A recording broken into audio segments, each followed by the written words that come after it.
Undersecretary, Assistant Secretary ng DepEd sanan si Governor Barbers may tagpirmahan.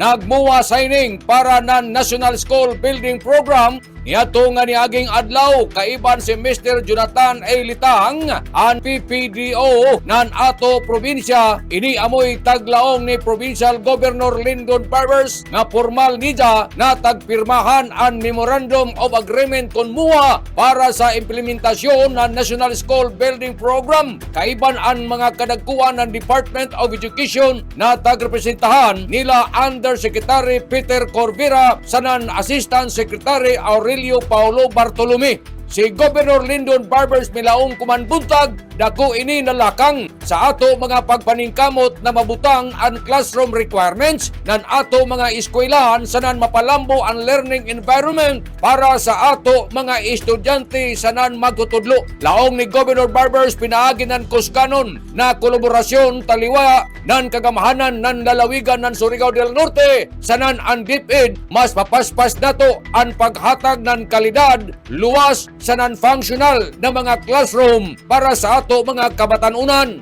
Subay ni ini basta ang mga leader sincero sa nanligon ang pagtuong ngadto sa ato Ginoo, wayay imposible na dili maihatag ang ato tag-adyo na mga karajawan sama ni ining National School Building Program na sa dili madugay mubarog dinhi sa ato probinsya. Ini amoy tagbutyag ni Governor Lyndon Barbers. Amo gani nga laong ni Governor Barbers, salamat gayud Ginoo sa imong pagtubag nan ako mga pagampo. Amping, ampo, abanti Surigao. Tatak ligon, tatak Surigaonon.